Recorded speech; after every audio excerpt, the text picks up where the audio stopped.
Vender é um espaço onde recebemos convidados de várias áreas, analisamos vários temas com o objetivo de estabelecermos um plano de ação. Se por um lado temos vendedores que defendem a típica expressão mais vale feito que perfeito, por outro lado há profissionais que recolhem e analisam bastantes dados antes de tomarem uma decisão. Proponho que reserve 1 hora para pensar sobre a nossa atividade, métodos de prospecção, identificação de necessidades, fecho, acompanhamento de clientes e estabelecimento de parcerias. Contamos convosco!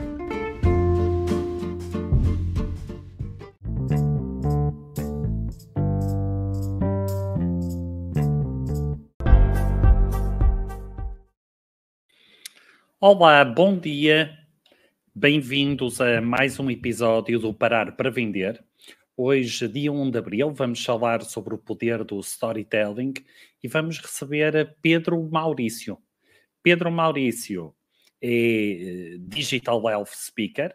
Nós então vamos explorar como o storytelling pode revolucionar as estratégias de venda, mas acima de tudo vamos nos focar naquilo que são a parte das propostas, uma parte bastante importante. Ora bom, o que é que nós então aqui temos?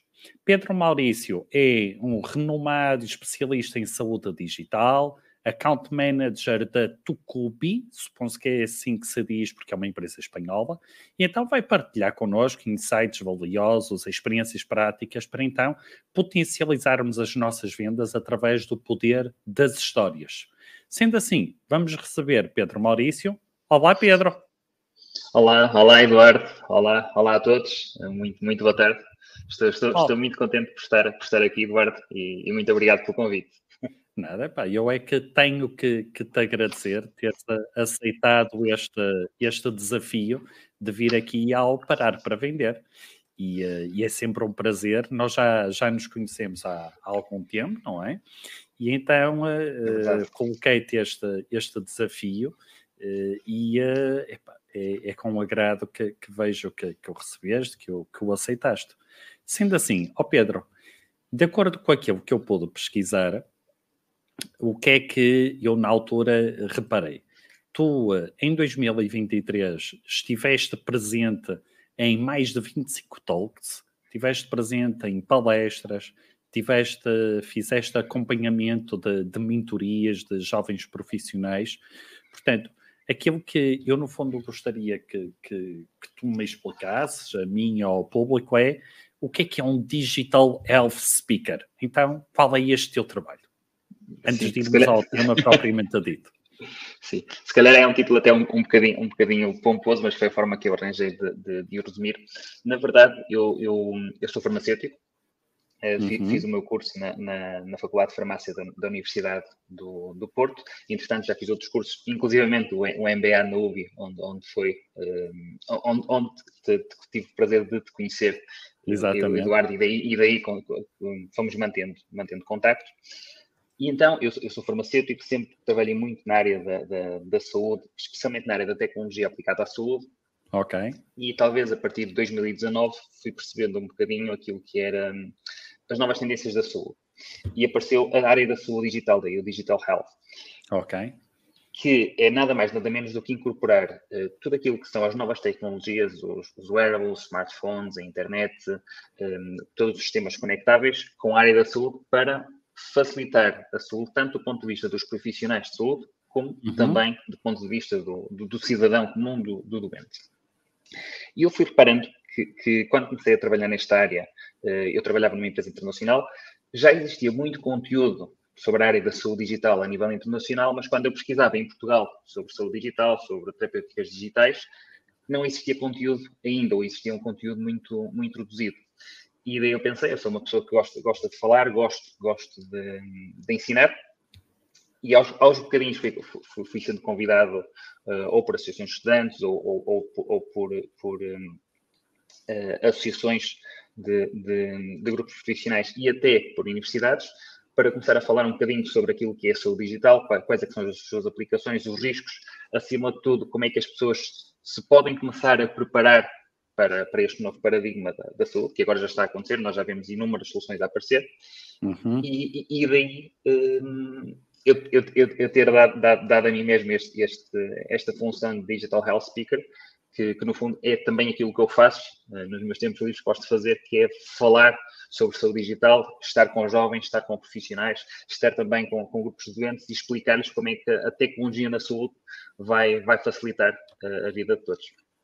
Ok, muito bem. Então, Pedro, olha, agradeço, já que gostas tanto de estar com jovens, que queiras ter aceitado o convite de estar com um quarentão. Portanto, obrigado por isso.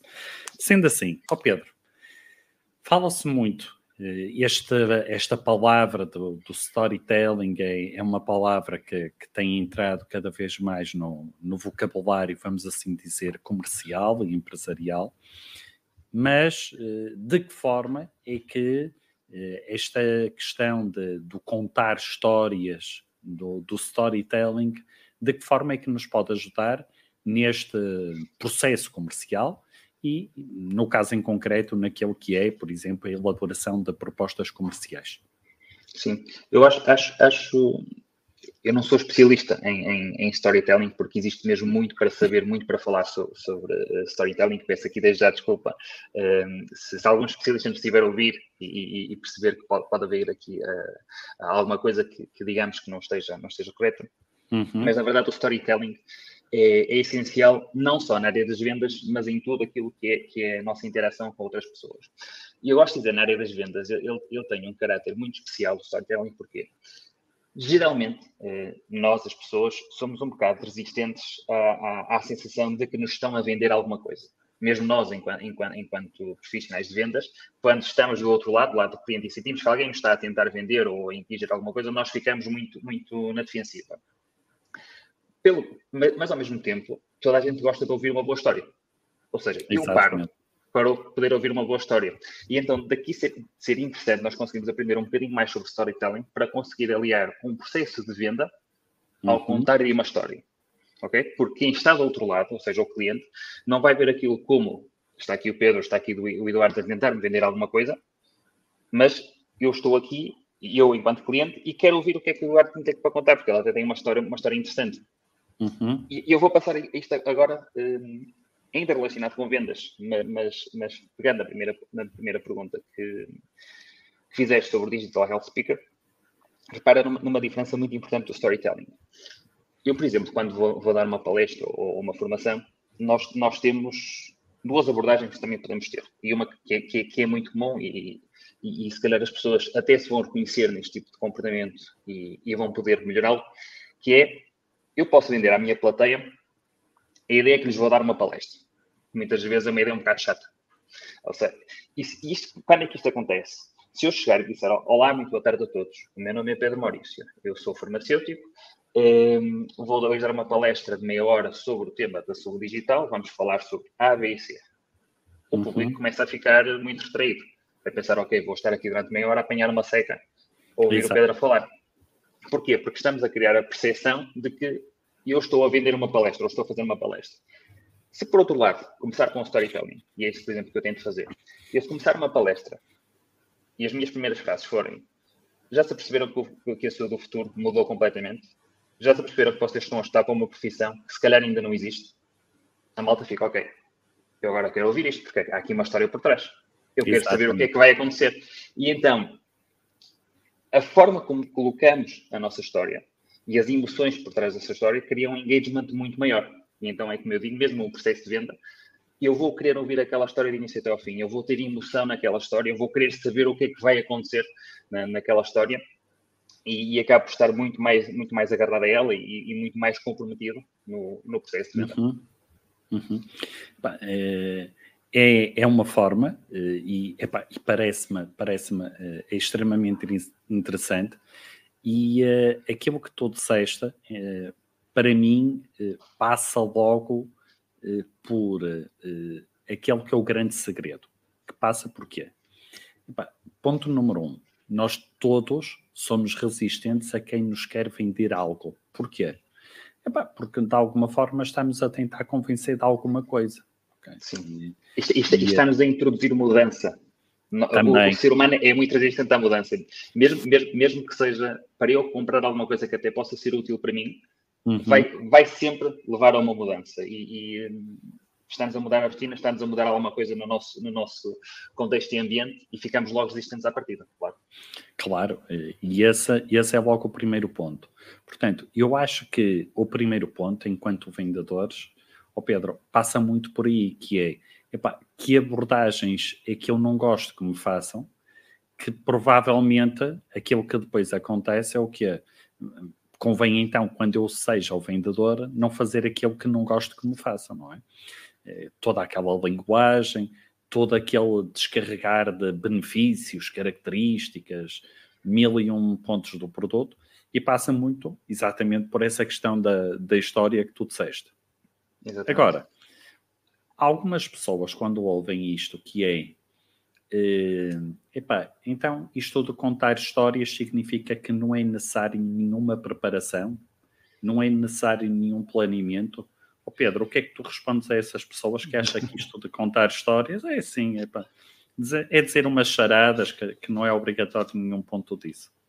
E eu atrevo-me a dizer que contar histórias e contar boas histórias associadas a vendas ou a qualquer outro tema, se calhar existe o triplo do planeamento. Ou seja, eu conseguir estruturar o conteúdo que vou dizer, conseguir alinhar esse conteúdo com aqueles que são os meus objetivos, com o tipo de produto que eu estou a vender, o tipo de serviço, os objetivos a serem atingidos, e depois alinhar isso também com a parte emocional da história, requer muito, muito trabalho. E daí eu ter começado até ao início a dizer que eu não sou especialista de storytelling, porque storytelling é um mundo bastante grande e bastante complexo a ser explorado. Sei a minha parte, estudei a minha parte e reconheço que há grandes mais-valias na área das vendas e todos os profissionais de vendas que queiram melhorar não só a sua abordagem inicial ao cliente, mas todo o processo de venda, ou seja, como fazer a abordagem inicial na parte da prospecção, como depois, já vamos ver aqui um bocadinho mais à frente, melhorar a parte das propostas, muitas vezes aquilo que se diz ou a proposta, ou o orçamento que tem a ser apresentado, trabalhar na área do fecho e até trabalhar no pós-venda. O storytelling tem aqui um papel muito, muito importante e, claro, exige muita preparação, mas que acaba por trazer os seus benefícios mais tarde. Olha, vamos então começar por esse ponto que disseste que iríamos ver. A parte da proposta. Talvez. Da proposta, exatamente. Como é que, em termos da preparação para a proposta, nós então poderemos fazer, Pedro?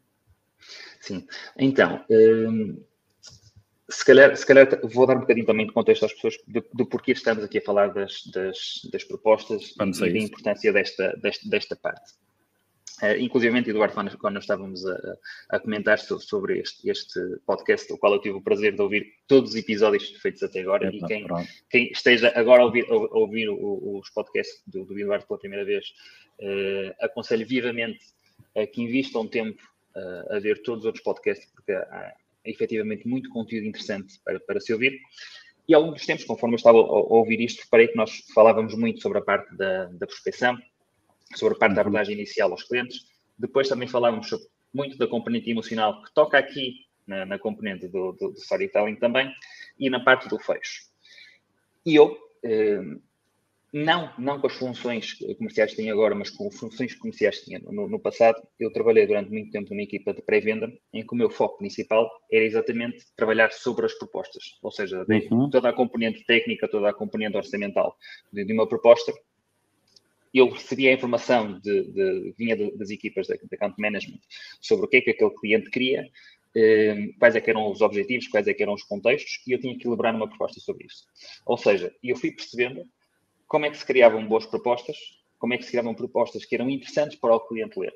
Ok? Isto é um ponto de atenção muito importante. Nem todos os clientes leem as propostas, porque se nós pusermos em frente a um cliente uma proposta que não seja apelativa, o cliente não a vai ler e se calhar nunca nos dá resposta. E queríamos focar um bocadinho por aí, ou seja, a importância do storytelling nas propostas. Eu acho que uma das coisas que nós devemos ter nas propostas é aqui um ponto que eu faço, e Eduardo depois também diz-me o que é que te parece, e acima de tudo as pessoas, se concordarem ou não, também podem dizer, porque estamos aqui num ambiente de partilha, que é uma proposta, tem à partida que ter o máximo de informação possível, o máximo de especificações possível, nem que para isso tenha que ter 20 páginas ou 100 slides ou o que seja. Pronto, é uma das coisas importantes, que é pôr o máximo de informação lá colocada. Claro que estamos aqui disponíveis, é uma área de discussão, fico à espera também de ver o que é que as pessoas dizem sobre isto. Não sei, Eduardo, se tens... Quem quiser fazer os comentários, pode fazer comentários na própria LinkedIn, no próprio YouTube, onde nos estiverem a ouvir, e nós vamos respondendo e esclarecendo tudo o que tem. Portanto, de acordo com o teu ponto de vista, quanto mais informação, melhor. Sim, exatamente. Okay, muito bem. E agora, então, pensando numa proposta, o que é sempre essencial existir numa organização de uma proposta? Uhum. E que lá está, mais uma ressalva que aqui faço a quem nos está a ouvir. Os tipos de empresas, de produtos, de serviços que existem são diferentes, ou seja, nós temos aqui certamente ouvintes das mais diversas áreas. Temos aqui ouvintes que trabalham em empresas em que uma proposta é simplesmente partilhar um preço e já está, fazer um orçamento, mas também certamente vamos ter muitos outros ouvintes que aqui estão, que podem inclusivamente partilhar os seus testemunhos, que trabalham em áreas em que, por exemplo, têm que fazer, por exemplo, na área da tecnologia, na área da indústria farmacêutica, na área da construção de imobiliário, em que as propostas têm que ser um pouco mais elaboradas. Eu tenho um contexto mais complexo, tenho que explicar melhor o que é que eu vou fazer, tenho que explicar melhor as minhas componentes financeiras, até na área também importante da contratação pública, tenho que dar muito mais detalhe. E se calhar é um bocadinho aí como vou focar mais sobre a importância do storytelling e sobre a estruturação das propostas. Aquilo que é essencial numa proposta é que eu consiga, e vou aqui dizer qual é que é a minha abordagem, mostrar, acima de tudo, logo no início ao cliente, qual é que é a situação dele antes de trabalhar comigo, ou seja, antes de adquirir o meu produto, antes de adquirir o meu serviço. Neste momento, tu, enquanto cliente, tens este contexto. A partir do momento em que começas a trabalhar comigo, ao fim de, imaginemos que temos aqui a dizer 3 meses, 6 meses, 1 ano, este vai passar a ser o teu novo contexto. Ou seja, as dores que tu identificavas, ou que eu identifiquei contigo, precisavam de ser resolvidas, vão ser resolvidas, e estes vão ser os ganhos que tu vais ter, este vai ser o número de novos clientes que vais ter, vai ser o aumento da tua faturação, vai ser a diminuição do número de reclamações, o que quer que seja. Ou seja, haver sempre uma comparação antes de começar a trabalhar connosco, depois de começar a trabalhar connosco. Uhum. Depois, essencial, sempre, em qualquer proposta, qual é que é o âmbito de trabalho. Ou seja, aquela proposta é sobre o quê? Eu vou estar a vender sei lá, casas, vou estar a vender carros, vou estar a vender laranjas, que quantidade, em que contexto, em que altura do ano, a quem, deixar aqui claro todo este contexto. A seguir, numa proposta, é sempre muito importante termos um cronograma daquilo que vai acontecer. Imaginemos aqui num contexto de um projeto, num contexto de serviço, e eu gosto de dizer que é mostrar o dia seguinte, ou seja, o dia depois do sim, como é que vai ser.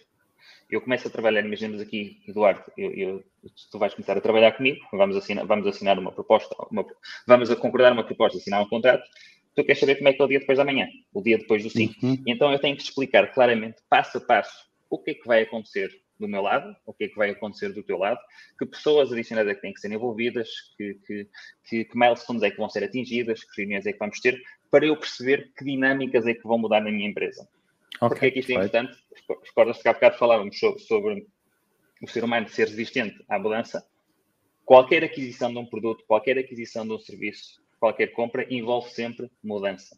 E não envolve só mudança do lado de quem está a aceitar a compra, mas muitas vezes também das equipas que estão envolvidas. Então nós temos que preparar todos para a mudança e toda a gente quer saber como é que isso vai impactar.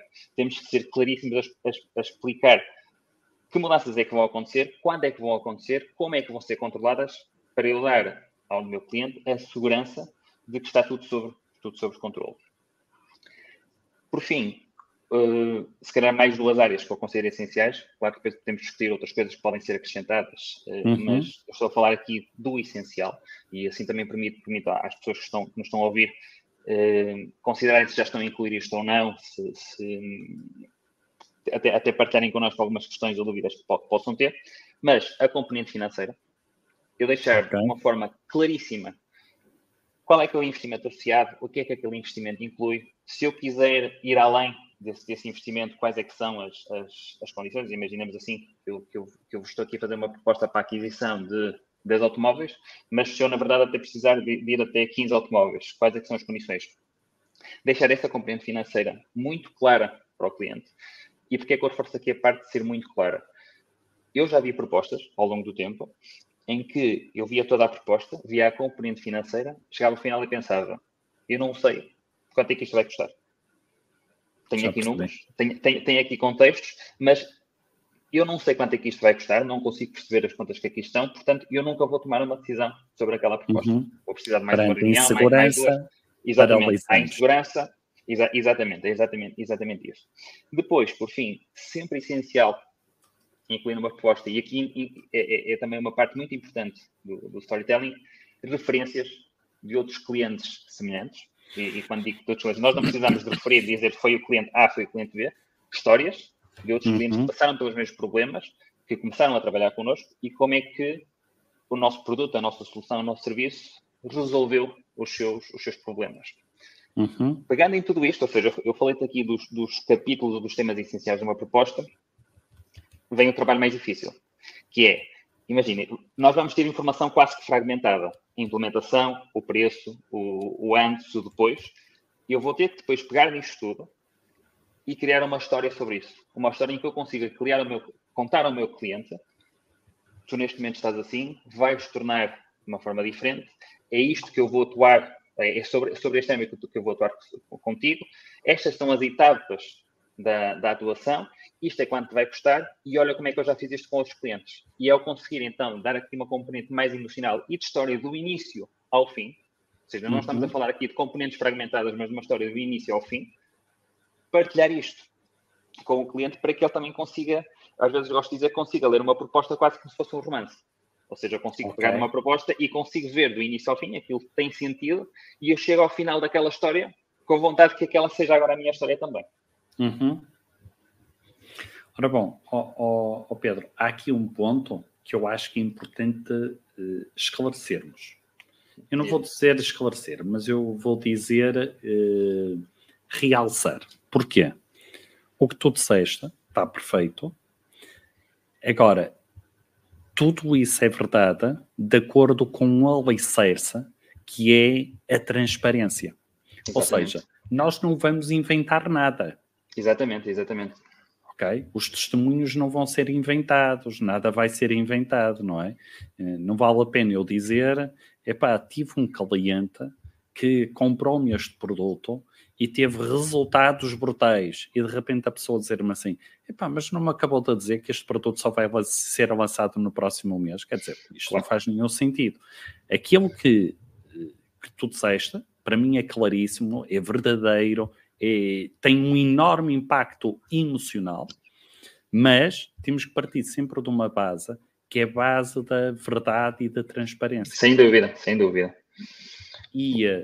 Porque efetivamente, e se me permites, Eduardo, se não existir esta transparência e se não tivermos veracidade na informação que estamos a partilhar, facilmente somos apanhados. Claro.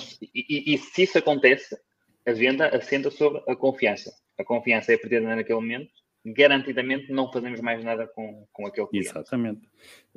Ou, pior ainda, que é o que é, e nos dias de hoje temos que ter aqui o cuidado disto, não é? Que é o que é, alguém que não fica satisfeito com uma venda, de antes dizia-se que iria contar a 50 pessoas. Hoje, com a facilidade das redes sociais, conta facilmente a 5.000. Facilmente. Sem ter grande impacto em termos daquilo que são as redes sociais, a 5.000 não é muito difícil chegar. Portanto, este ponto aqui é verdade e essa esquematização que tu fizeste é brutal e é corretíssima. Agora, o que é que eu aqui gostaria também de realçar? Dentro daquilo que tu contaste, ok?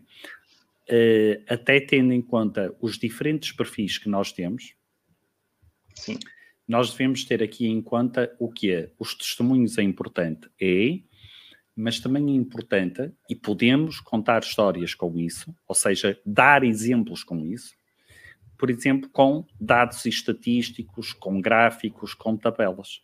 Claro, exatamente. Okay? Porquê? porque há muitas pessoas que quando vêm um testemunho dizem assim, isso foi criado, foi o primo, foi o tio que escreveu isso. Sim. Mas quando nós apresentamos dados, factos, eu posso contar na mesma um exemplo por aí e para determinados perfis comportamentais já criar mais impacto do que propriamente o que a outra pessoa disse. Sem dúvida, sem dúvida. E se calhar e foi da minha parte, não fui completamente claro quando expliquei isso, ou seja, daquilo que são as referências de outros clientes, nós a criar uma referência, e podemos explorar aqui como é que se criou uma boa referência de cliente, não deve ser, como muito bem diz Eduardo, apenas um testemunho do cliente a dizer gostei muito de trabalhar com a empresa X. Mas, na verdade, recordem-se, nós, e não é à toa que depois acaba por ter uma história quase contada do início ao fim. E eu apresento sempre ao cliente a parte inicial, que é qual é que é a história daquele cliente, o contexto daquele momento, o contexto que poderá vir a ti connosco. Eu vou usar exatamente a mesma abordagem com as minhas referências. Ou seja, o meu cliente A com o qual eu trabalhei, como é que ele estava antes de começar a trabalhar comigo? Exatamente. Como é que ele está agora? Que dados, ou seja, que KPIs, que performances é que foram alteradas por trabalhar comigo? Porquê? Porque eu aqui já consigo captar, ou seja, estou a dar um enquadramento daquele cliente, estou a mostrar as métricas que são importantes, que foram melhoradas com aquele cliente, e, por exemplo, um testemunho também escrito, ou um testemunho em vídeo, que também é muito útil, sobre aquele cliente. Vai-me logo captar as pessoas que têm um perfil muito mais analítico, porque elas conseguem, tu dizias, ver tabelas, ver dados, ver a melhoria que houve, e depois pessoas que têm um perfil muito mais emocional, digamos assim, porque consegue ver testemunhos, consegue ver um vídeo em que alguém do outro lado do cliente explica qual é que foi a mais-valia de trabalhar connosco, e acaba por ter aqui um rapport muito maior. Exatamente. Ora bom, sobre esta questão que tu acabaste de referir, ou seja, a criação da proposta, a importância exatamente dessa proposta, há aqui um dado interessante e que tem a ver com o seguinte, Pedro, eu estou a seguir olhem, até aconselho para quem tiver interesse nessa matéria. Eu estou a seguir um podcast que se chama 30 Minutos de Neuromarketing. E no outro dia estavam a falar de uma coisa que era o que é. Por exemplo, os sites com testemunhos. Tem muito mais impacto positivamente um site em que tenha um testemunho, não é um mau testemunho, é um testemunho que não seja totalmente, como é que eu vou dizer? Um neutro, digamos assim. Um neutro. Ou até, olha, isto no início até duvidava, mas depois até foi muito bem, ok? Algo que tenha ali um sentimento até negativo, ou um neutro, tal como tu disseste, acaba por ter muito mais impacto do que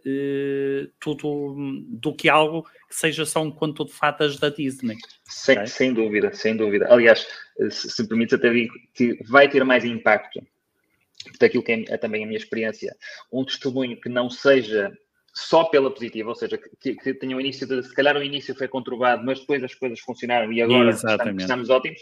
Porquê? Porque era o que tu dizias, transmite realidade à história. E eu, se contar uma história de que alguém vai comprar um produto e vai ser tudo ótimo desde o início, ou seja, não vão existir atritos, não vai existir, imaginamos, um prazo que possa ser atrasado, que toda a gente vai receber aquilo de braços abertos e que vai funcionar tudo bem à primeira. É uma história que para quem está no terreno, para quem trabalha com as mais diversas áreas de negócios, não bate certo. É uma história que parece inventada. E então, ainda bem que partilhas, Eduardo, porque é efetivamente isso. É uma história, como dizíamos há bocado, tem que ser transparente, tem que transmitir a realidade. E se for tudo a conto de fadas, parece demasiado artificial e talvez não me dê tanta segurança para avançar com esse tipo de parceiro. Ok. E olha, diz-me uma coisa. Nós apresentamos uma proposta, ok?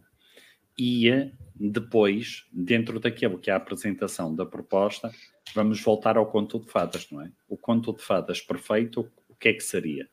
o conto de fadas perfeito seria a pessoa no fim dizer-me assim, epá, muito bem, está aqui uma proposta, está aqui um exemplo, está aqui uma história, quero avançar já. Epá, pronto. As pessoas que do outro lado que nos estejam a ouvir, não pensem, porque isto é importante, ok? Numa altura em que toda a gente tenta vender fórmulas mágicas, eu gosto sempre de dizer, epá, não vai ser com storytelling que a vossa taxa de sucesso vai ser de 100%. Exatamente. E se alguém vos disser que há técnicas com taxas de sucesso de 100%, estão a mentir, forçosamente, ok? Portanto, é normal que as pessoas, umas sim, outras fiquem na dúvida e outras digam não. Portanto, a pergunta que aqui acontece é, Pedro, achas que o storytelling também nos pode ajudar durante a proposta, naquelas objeções que entretanto possam aparecer? Sem dúvida.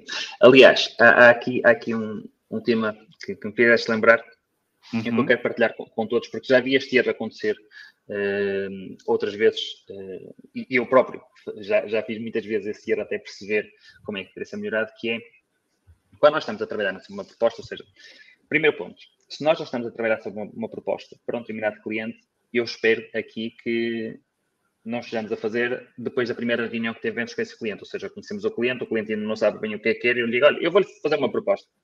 Porque eles, digo-vos, e lamento se podem ficar surpreendidos, que é, se vocês estão a fazer uma proposta para um cliente que ainda não está verdadeiramente comprometido com vocês estão a perder tempo. As 2 horas, 3 horas que vão perder a fazer uma proposta, até por muito storytelling que ela tenha, estão a perder o vosso tempo. Ou seja, a proposta tem que vir numa fase em que eu já percebo, do outro lado, tem a pessoa que está comprometida com algo, ou seja, quer trabalhar comigo, quer adquirir o meu produto ou o meu serviço, já tenho uma ideia de como é que vai trabalhar com ele, e então agora vou-lhe contar a história de como é que vai ser trabalhar comigo e usufruir dos meus produtos e serviços. E este é o primeiro ponto. O segundo ponto, e foi aqui um erro que eu fiz algumas vezes, e eu gosto de dizer assim, nós nunca devemos deixar um cliente sozinho com a proposta. O que é que isto quer dizer? Há muitas empresas que fazem o seguinte.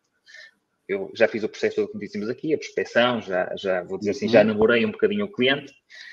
E depois, eu em casa, preparo uma em casa, quer dizer, no trabalho, em casa, no caso de quem está a trabalhar remotamente como eu, preparamos uma proposta e envio, imaginemos, por e-mail para o cliente. Olha, está aqui a proposta, daqui a uma semana falamos. Isso é a pior coisa que podemos fazer.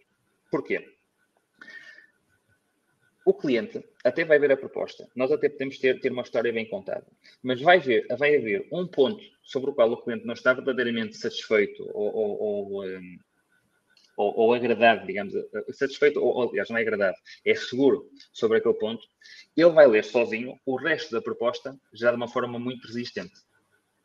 Quando eu passar uma semana for falar com ele quase que já tomou a decisão, ou seja, aquela decisão já está tomada, ainda que subconscientemente, ele já decidiu que não quer trabalhar comigo porque houve um ponto que não foi clarificado, ele ficou a pensar sozinho sobre aquele ponto, sem ninguém conseguir explicar aquilo na hora, ou seja, ficou com aquela objeção na cabeça dele, e ele já tomou a decisão, ainda de forma subconsciente. Aquilo que eu faço sempre agora e também para me permitir aqui um engagement do cliente, fica acordado que vai ser feita uma proposta. Passado X dias, digo ao cliente, tenho a proposta pronta. Quando é que conseguimos falar sobre isto? Isto garante-me logo algo. Eu vou ter mais um momento para falar com aquele cliente. Exatamente. Se aquele não for o momento adequado, aliás, imaginamos assim, se o cliente tiver curiosidade e interesse real de ver a proposta, ele vai-me tentar marcar uma reunião o mais cedo possível. Durante essa reunião, e aqui é que é essencial, parem, nós já temos todo o nosso storytelling montado. Mas tenham atenção ao seguinte. O storytelling, ou a proposta, não é sobre a nossa história que queremos contar. É sobre a história do cliente que ele quer ouvir. O que é que isto significa? Significa que, conforme eu estou contando a história daquela proposta, naturalmente, como dizia Eduardo, vão aparecendo objeções. Vão aparecendo inseguranças. E eu consigo, em função daquilo que o cliente me vai dizendo, perceber quais é que são as inseguranças dele, clarificar já sobre algumas objeções. Inteligentemente, aquilo que nós devemos fazer é, para aquele tipo de cliente, eu já sei que se calhar vai ter objeção A, B e C. Eu já vou explicar proativamente, ou clarificar proativamente essas objeções, antes que ele me faça a pergunta. porque isto deixa o cliente mais satisfeito, que é ele está a pensar sobre o problema que me quer levantar e eu proativamente já te expliquei e ele vai perceber logo. Ok, este fornecedor, este vendedor que está a falar comigo, ele percebe do assunto. Porque eu ainda estava a pensar sobre esta dor e ele já me explicou como é que isto é resolvido. E então, quando estamos a contar esta proposta, nós vamos percebendo quais é que são as inseguranças, quais é que são os pontos em que pode ter que haver alguma negociação, alguma alteração de algumas condições ou de algumas assumptions. E o que é que eu faço para esta reunião? A proposta que eu vou enviar não é a proposta que eu lhe apresentei. Eu vou lhe dizer, ou seja, vou rever novamente a proposta, com base naqueles temas que foram os temas de insegurança ou de falta de clareza para o cliente. Agradeço imenso a reunião, discutimos a proposta, percebi que os pontos de insegurança para si eram 1, 2, 3 e 4. Já alterei esses pontos da proposta para que ela esteja de acordo com aquilo que são os seus objetivos e temos uma decisão muito mais facilitada. Reparem, eu trabalhei sobre a proposta, mas a versão final que eu consegui passar para o cliente após a reunião já é a versão da história que ele quer comprar. Exatamente. Mas aqui, olha, está aqui o Joaquim Monteiro da Silva, que está aqui a reforçar exatamente aquilo que tu disseste. Ou seja, este ponto é algo super importante. Se não a fizermos em simultâneo e a enviarmos para mais tarde falar, corremos o risco de perder a venda. Exatamente. Sem dúvida. Porque há aqui um ponto que depois é o seguinte, que é o quê? 2 propostas enviadas por e-mail, a primeira coisa que o potencial cliente vai fazer é o quê? Muito simples. É olhar para o investimento de cada uma das propostas e ver qual é a mais cara e a mais barata. Sem dúvida, sem dúvida. E só depois é que passa para o passo seguinte, que é ir ver, ok, mas quais são as diferenças? Ora bom, estamos a falar de uma questão que tem muitas vezes a ver com o quê? Com algo que torna a análise muito mais fria, e o facto de tornar a análise muito mais fria faz com que nós, enquanto vendedores, não estejamos, de alguma forma, e eu aqui não quero que esta palavra seja mal interpretada, mas não estamos a educar o nosso cliente. Quando eu digo educar o nosso cliente, não é tratá-lo como se fosse um ignorante, longe disso, mas ou nós somos especialistas, ou nós não somos especialistas. Exatamente. Porque há uma coisa que é certa, que é o quê? Em qualquer compra, está provado que 87% dos consumidores vão pesquisar na internet. Ora bom, o ir pesquisar na internet não é obrigatório que seja uma informação minha, pode ser uma informação de outra pessoa qualquer. Portanto, é importante que eu ouça, tal como tu disseste muito bem, eu ouça aos clientes, e depois, então, eu consiga responder às dores dos clientes. Muito obrigado por esta questão, Joaquim.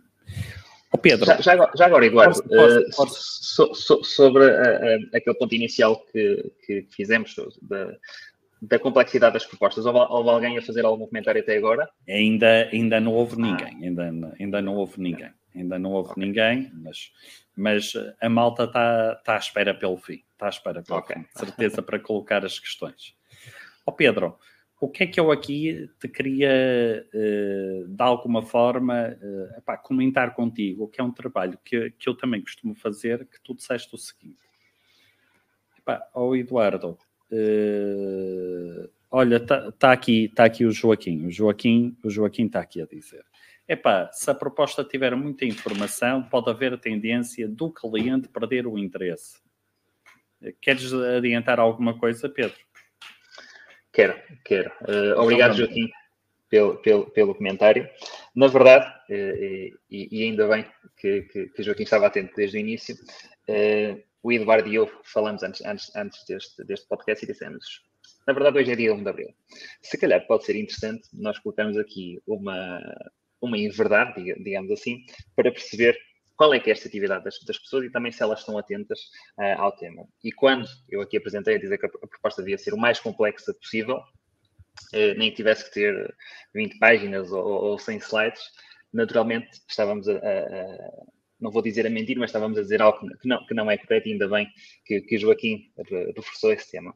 Então, para que fique claro para todos, uma proposta deve ser o mais simples e clara possível. Ou seja, ninguém gosta de ler propostas chatas. Eu acredito que, Eduardo, tanto tu, eu falo por mim, comigo acontece isso.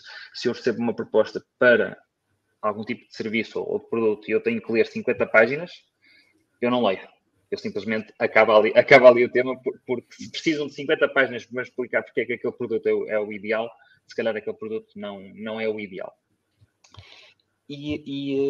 Acima de tudo, se eu começo a colocar uma proposta que seja verdadeiramente complexa, imaginemos, até posso estar a apresentar informação que é relevante, ou seja, que é informação útil da minha empresa, mas é demasiada informação, eu estou a produzir uma sobrecarga de informação, e o que é que vai acontecer com a sobrecarga de informação? Do outro lado, o meu potencial cliente vai ter muita informação para processar, e se calhar está muito mais vulnerável para ficar preso na indecisão. Que é tanta informação sobre tanta coisa, se calhar vou precisar de 2 meses para conseguir tomar uma decisão sobre isto. Entretanto, aparece o meu concorrente que lhe explica o mesmo em 5 minutos, está claríssimo com quem é que eu vou querer trabalhar. Exatamente. Olha, Pedro, tu há um bocado estavas a falar da preparação, de muitas vezes eu já ir proativamente responder a objeções que são normais para aquele tipo de setor de atividade. Nos dias de hoje, nós temos também uma forma de trabalharmos proativamente sobre isto e que tem a ver com informação que muitas vezes as empresas, os clientes, os potenciais clientes vão deixando nas redes sociais. Okay? Exatamente. Porque às vezes deixam-nos factos, deixam-nos dados e eu, perante aquilo, eu posso dizer assim, ok, olha, o meu produto pode, ou o meu serviço, pode ajudar esta empresa neste e neste ponto que aqui está. Portanto, de alguma forma, isto também demonstra preparação, interesse, por aí fora. Ok? Sem dúvida. Sobre a questão das objeções, olha, há uns anos, a Apple percebeu exatamente a importância do storytelling por exemplo, neste caso, não na proposta propriamente dita, mas naquele ponto mais à frente que tem a ver com as objeções. Okay?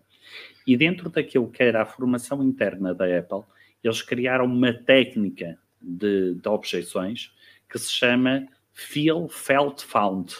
Okay? Os 3 Fs. Feel, Felt, Found. Exatamente com este objetivo, que era o quê? Alguém que apresentava uma objeção durante a proposta. Sei lá, esta proposta parece-me, vou inventar agora, é extremamente complexa. Okay? Sim. Então, primeiro passo, feel, percebo exatamente o que me está a dizer. E o objetivo do feel é o quê? Criar empatia com a pessoa que está do outro lado. Sim. Porque nós, quando apresentamos uma objeção, a primeira coisa, a última coisa que queremos ouvir é alguém dizer-nos, olha, desculpe lá, mas não tem razão nenhuma. Exatamente. Nós nunca podemos pôr o nosso cliente a sentir-se inferior. Ou seja, exatamente. Aí quebramos a relação. Até porque, se eu digo que alguém não tem razão, a primeira posição dela, a primeira atitude natural dela é uma atitude defensiva, que é dizer o quê? É argumentar que tem razão. Exatamente. Pronto. Então, primeiro ponto. Percebo perfeitamente o que me está a dizer. Felt. O que é o felt? O felt, então, é eu pegar num caso que me aconteceu em que o cliente sentia exatamente o mesmo. Ou seja, olha, eu ainda no mês passado tive um cliente que me disse exatamente o mesmo. A vossa proposta é extremamente complexa de eu pô-la em ação na minha empresa. E agora, vamos à parte do found. Okay? E o found o que é? É eu então dar o exemplo do que aconteceu. E o found é, mas depois essa empresa descobriu que com o nosso gabinete de apoio ao cliente, com o nosso sistema informático, tudo se tornou simples e com resultados de curto prazo. Exatamente. E é curioso que toques nesse tema, e ainda recentemente tive um exemplo desse, ou seja, em conversa com um cliente E para quem está a ouvir, isto efetivamente tem muito poder. E não se esqueçam daquilo que o Eduardo disse, e concordamos hoje plenamente. Nunca tentem refutar aquilo que o vosso cliente está a dizer. Vocês devem compreender, porque o cliente tem o seu próprio contexto, vocês também não estão a par de todo o contexto do cliente. E se ele disser que quer tomar uma decisão A, vocês não podem dizer mas essa decisão não é melhor, ou essa decisão não faz sentido. Porque aí o cliente vai se sentir baixado e já não vai querer trabalhar com vocês, ou vai estar menos apto a trabalhar com vocês. Mas como eu estava aqui a contar, tive recentemente no caso de um cliente, já depois de apresentar a proposta e tudo mais, o cliente comentar: se calhar parece-me um pouco caro, vou trabalhar com outra empresa que me vai dar uma solução diferente. E a abordagem que eu tive foi precisamente essa, percebo plenamente o porquê desta decisão, em função do vosso contexto. Vocês devem fazer isto, mas parem. Eu conheço a outra empresa ou outra solução que vocês querem adotar. Na verdade, nós temos alguns clientes nossos que também adotaram essa solução. O que é que aconteceu? Ainda que inicialmente pareça mais barato, ou seja, pareça que vocês estão a ter uma poupança naquilo que são os vossos custos, as empresas que tomaram essa decisão ao fim de 6 meses, ao fim do ano, perceberam que, ainda que fosse mais barato, não estavam a conseguir trazer a rentabilidade esperada, não estavam a conseguir trazer os ganhos esperados.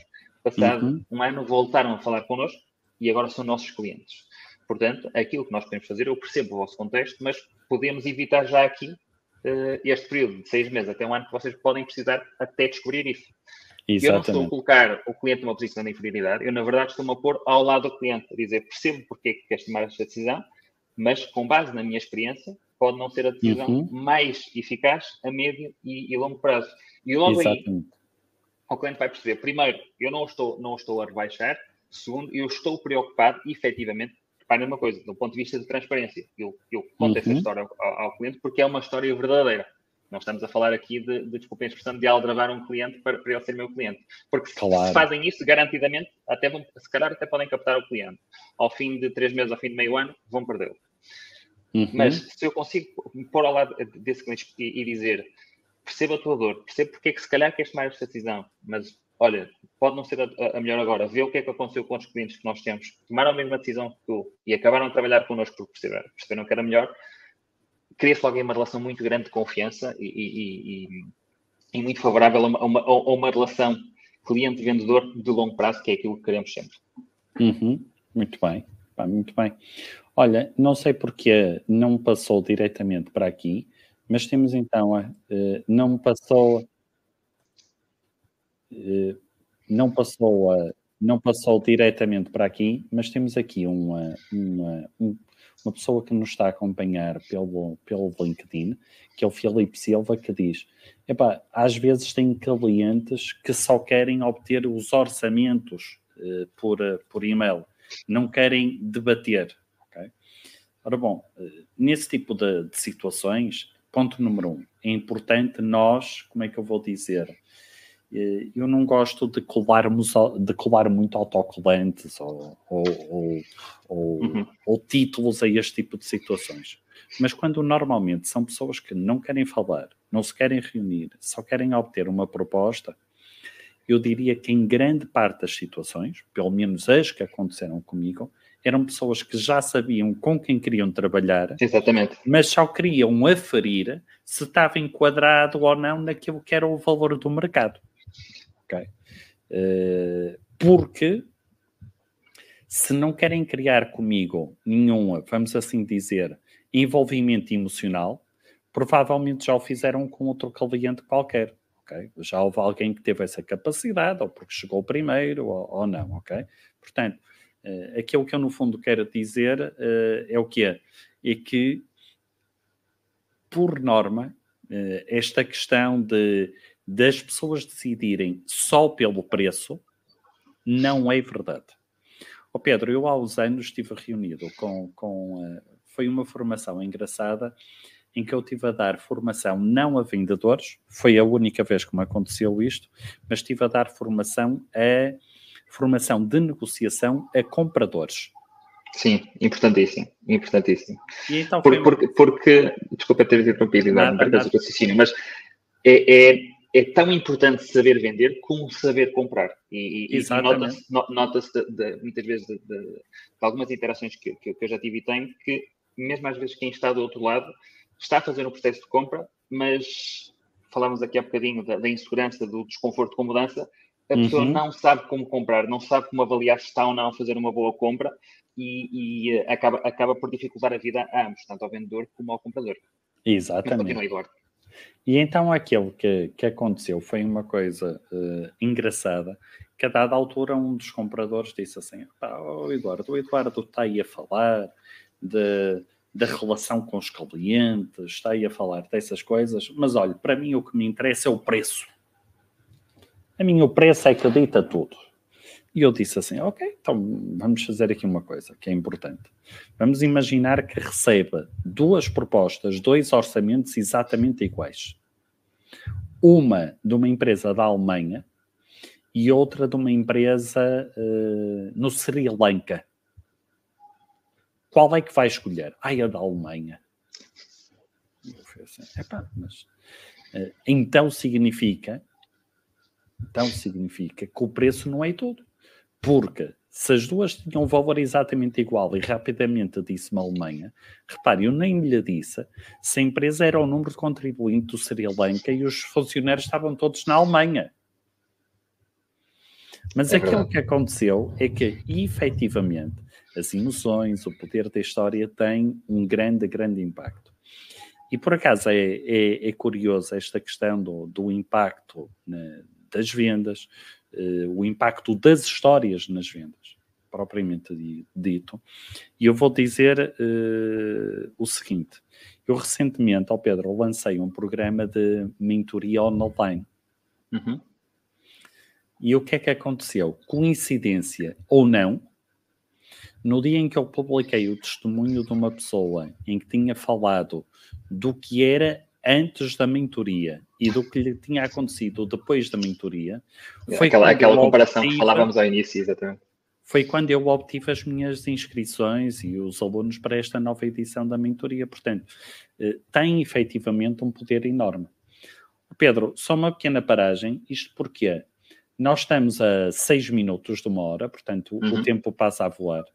E este é um momento que eu aconselho, dou esta abertura para quem quiser colocar questões ao Pedro, possa colocar para nós então podermos no fim responder a qualquer dúvida que vocês possam ter. Entretanto, Pedro, estávamos aqui a falar e o que é que eu gostaria aqui de comentar contigo. Tu disseste-me, então, que trabalhas numa empresa espanhola. Entretanto, eu no início disse o nome, que é Tucavi. Vocês em concreto... Tucavi. Ok. Vocês em concreto, qual é a vossa atividade desta empresa? Obrigado por perguntares, Eduardo. Entretanto, quem já estiver a pensar em algumas perguntas, ficamos mesmo muito contentes, Eduardo, e eu, se começarem a partilhar também, para termos aqui um bocadinho mais de discussão entre nós. E, na verdade, para aqueles mais envergonhados, estejam à vontade para depois contactarem a mim através do LinkedIn, para continuarmos aqui algumas discussões certamente muito interessantes. Voltando então à tua pergunta, Eduardo. A Tucuvi, o nome pode parecer um bocadinho difícil. A Tucuvi vem da frase tu, cuidador virtual. É uma empresa de inteligência artificial aplicada à saúde. Na verdade, a Tucuvi é uma empresa espanhola, mas que já está a trabalhar no mercado europeu, ou seja, já estamos a trabalhar com clientes estabelecidos em Portugal, em Espanha, no Reino Unido, a começar nos Estados Unidos. E estamos aptos para trabalhar com toda a Europa. Atualmente já temos mais de 25 clientes. Nós já passamos a fase de startup, já estamos com uma equipa grande e com um volume interessante de negócio. E o que é que nós fazemos? Um dos pontos que eu costumo falar quando eu palestro de saúde digital, ou quando agora também escuto muito aquilo que se fala em saúde digital, sobre o uso da tecnologia, aquilo que eu dizia, smartphones, wearables, grandes tecnologias na saúde, é que muitas das vezes quem mais pode beneficiar deste tipo de produtos, muitas vezes pessoas mais, diria tendencialmente mais idosas, têm também, tendencialmente, mais dificuldades com a literacia digital.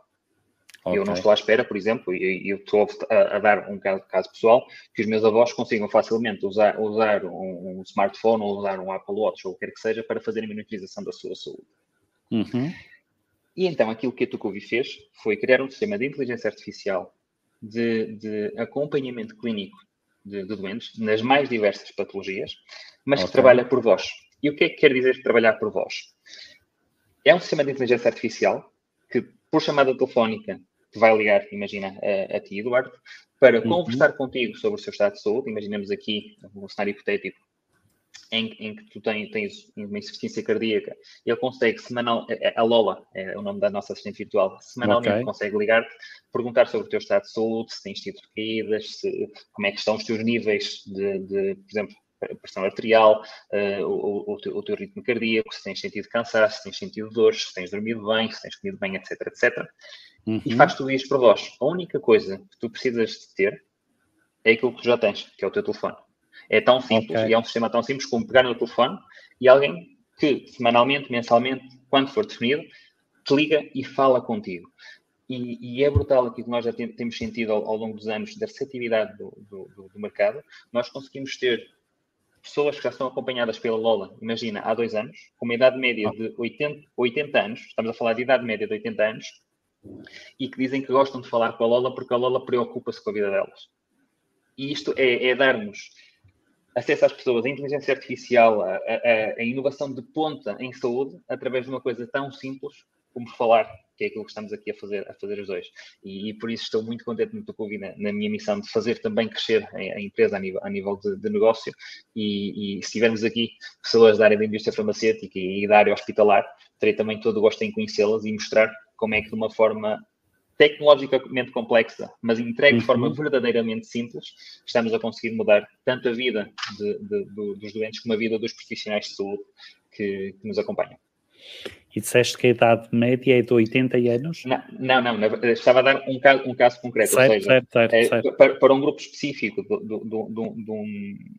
de uma terapêutica que fazemos em que a idade média, estamos a falar de 80 anos, que na verdade a receptividade daquelas pessoas é grande, temos um engagement, ou seja, as pessoas estarem verdadeiramente comprometidas com a terapêutica chega a atingir os 95%. E acho que ainda não referi, mas mais importante de tudo é que o nosso sistema tecnológico está certificado como dispositivo médico, ou seja, não estamos a falar aqui simplesmente de um sistema de inteligência artificial que foi desenvolvido porque é giro e porque agora existe um hype muito grande sobre este tema, mas estamos a falar de um sistema que está clinicamente e cientificamente validado para o uso hospitalar, e isso dá uma segurança que neste momento na Europa mais nenhuma empresa consegue dar. Perfeito. Olha, eu já pus aqui em baixo, mas volto a colocar. Portanto, se as pessoas quiserem obter mais informações, se quiserem falar contigo sobre outro tema, está aqui o teu perfil de LinkedIn, portanto, Pedro M. F. Maurício. Exatamente. Okay? Portanto, podem, desta forma, contactar facilmente o Pedro. E, Pedro, olha, eu vou-te comentar uma coisa engraçada daquele que é o poder das histórias, quer nas vendas, mas também naquilo que é as relações humanas, que às vezes vai muito além do que aquilo que nós estamos a contar, ok? Então isto porquê? Ora bom, um dos meus trabalhos, um dos trabalhos que eu mais gosto de fazer é aquilo que eu chamo de treinos de vendas, ou seja, acompanhamentos de equipas comerciais em que é feito de uma forma individualizada e personalizada. E então aquilo que eu faço é o quê? É explicar determinadas técnicas de vendas em que eu dou os exemplos dos meus filhos. Sim. Okay? Em vez de eu dizer, eu fiz isto com a empresa X, eu digo assim, um consumidor muito difícil e quem estiver do outro lado e for pai de adolescentes sabe que um consumidor muito difícil são os adolescentes. Portanto, eu utilizo muito, muito isto. E então, uma vez aconteceu uma coisa engraçada, que foi o quê? Eu começo o processo, portanto, do treino de vendas com uma equipa de vendedores. Há uma das vendedoras que durante esse processo comentou-me de uma forma muito confiante, e eu também fiquei, que iria ser mãe. ok? E passado umas semanas disse-me assim, olha, Eduardo, já sei o sexo da criança, vai ser um rapaz. E olha, eu gosto tanto das histórias do teu Simão, que é o meu filho, que vai se chamar Simão. E eu na altura pensei assim, eu nunca pensei que o poder do storytelling chegasse a este nível. A este nível. Mas eu acho que isto demonstra, num mundo em que, tecnológico que nós vivemos, num mundo em que às vezes as pessoas estão muito assustadas com esta história da inteligência artificial, de toda a tecnologia, embora, eu volto a dizer, eu acho que ela vem para nos ajudar, como o exemplo da empresa em que tu trabalhas. Eu acho que esta questão do storytelling é muito, muito importante. E olha, se me permite força. Um ponto rápido, é tão importante, há aqui um dado que eu gostava de partilhar. Nós, quando contamos uma história, até podemos fazer aqui a analogia para uma proposta, contamos uma história de uma boa proposta, 5% das pessoas vai recordar-se dos factos, dos dados que foram apresentados, da analítica, aquilo que falávamos ao início, desses dados que foram apresentados. Se a história for boa, 65% das pessoas vai se lembrar dela. E isto é importante porque eu até posso não saber, imaginemos, associado aqui pensando na Tucuvi, posso não me recordar, enquanto médico, enquanto administrador hospitalar, de todos os dados que me foram apresentados, mas eu lembro-me que aquela história era boa, eu lembro-me que aquilo era uma empresa que mudava o paradigma da saúde, que impactava positivamente a vida das pessoas. Eu vou ficar com eles na minha mente e eu vou querer falar com eles novamente. Ok, é perfeito. Olha, temos aqui uma questão que não sei porque não passou aqui para o StreamYard, mas que eu estou a ver aqui no LinkedIn e que é do Filipe Silva. Deixa-me então ver se eu consigo abrir. Ora bem. Olá, Filipe, já agora.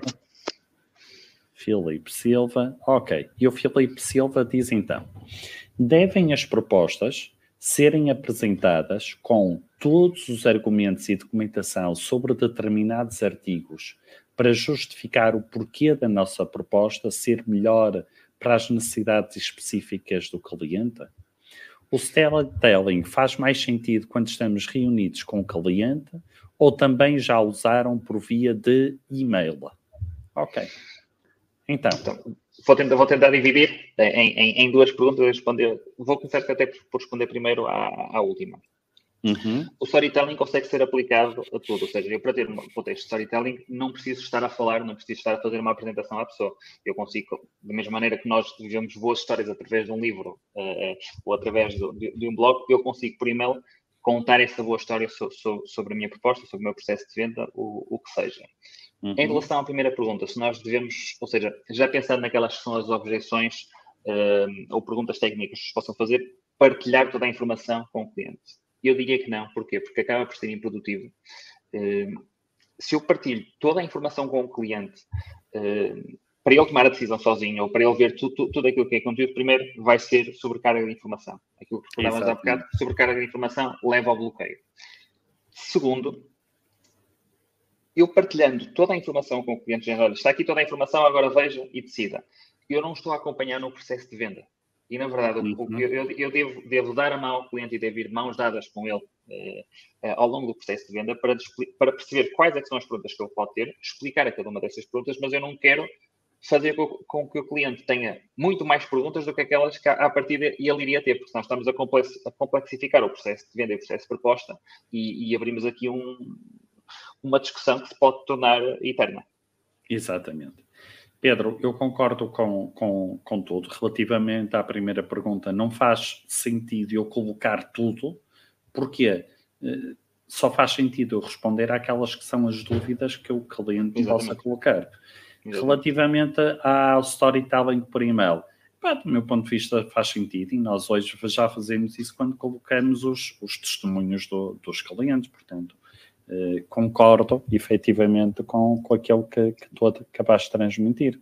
E agora se me permites, Eduardo, não te esqueças do que vais dizer, mas ainda sobre esta parte da clareza, e uma coisa que eu vejo muito acontecer também nas propostas, lembram-se, quem nos está a ouvir, que ao início falávamos sobre a importância da clareza na parte financeira, ou seja, de eu conseguir perceber quanto é que vou pagar. Há aqui algo que eu às vezes vou notando em propostas que recebo ou outras propostas que já vi executadas, que podemos cair um bocadinho na ambição ou na tentação quando já temos aqui um cliente que já está a ser levado a bom porto e lhe queremos mostrar uma proposta. Imaginemos assim, o cliente quer-nos comprar laranjas. E acontece muito com a questão, e certamente há de haver episódios muito interessantes que podes fazer sobre isso, Eduardo, sobre a arte do cross-selling e do upselling, em que o cliente quer comprar laranjas. E eu vou pôr na companhia financeira, para comprar laranjas custa isto. Mas depois para comprar maçãs custa isto. E para comprar laranjas com maçãs mais bananas vai custar isto. Eu acho que nós devemos evitar isso a todo custo numa fase de proposta. Porquê? Porque, mais uma vez, estamos outra vez a abrir o leque de possibilidades. O cliente que se calhar já estava focado em nos comprar laranjas.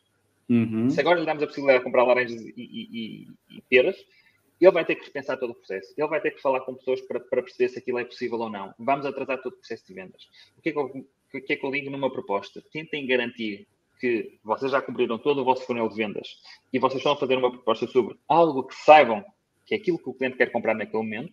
Deixem o cross-selling e o upselling para o pós-venda, digamos assim. Ou seja, depois do cliente já estar com vocês, já foram um cliente estabelecido, podem explorar outras vias, mas nunca, ou evitem ao máximo fazer isso numa altura da apresentação de proposta, porque senão vão novamente abrir a caixa de Pandora e encontrar aqui uma analogia. Imaginemos que nós chegamos ao restaurante, damos as emendas daquilo que é a comida do restaurante, nós discutimos entre nós a ver o que é que cada pessoa quer comer.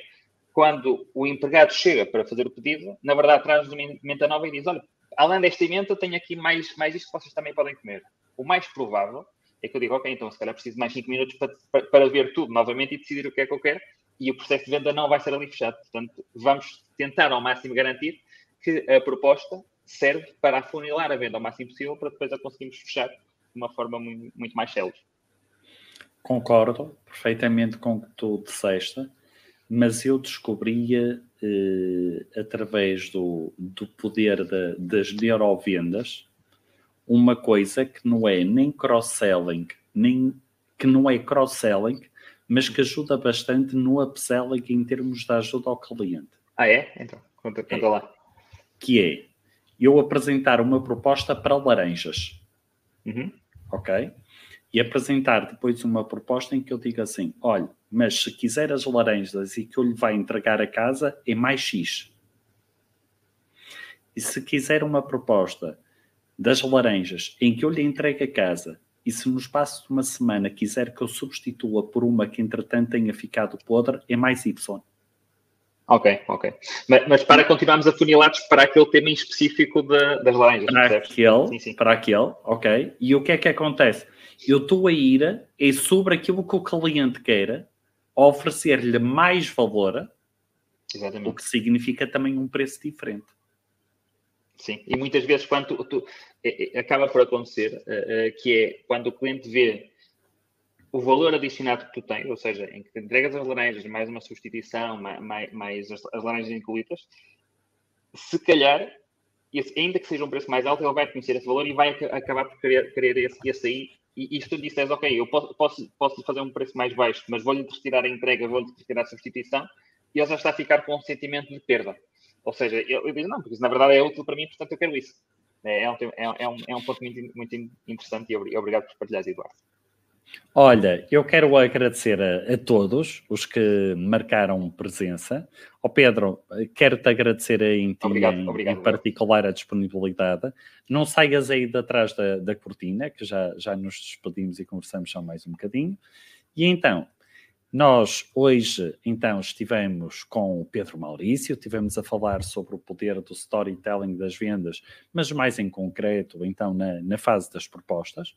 Nós vamos ter mais um próximo episódio com um convidado também muito, muito importante. E, olhem, só vos quero agradecer. Quero-vos pedir que, se estes episódios têm feito sentido para vocês, se vos têm ajudado, por favor, partilhem isso. Digam-me em que sentido vos tem ajudado e partilhem também os episódios para chegarmos ao maior número de pessoas possíveis. Sendo assim, um forte abraço e voltamos a nos encontrar então no próximo episódio.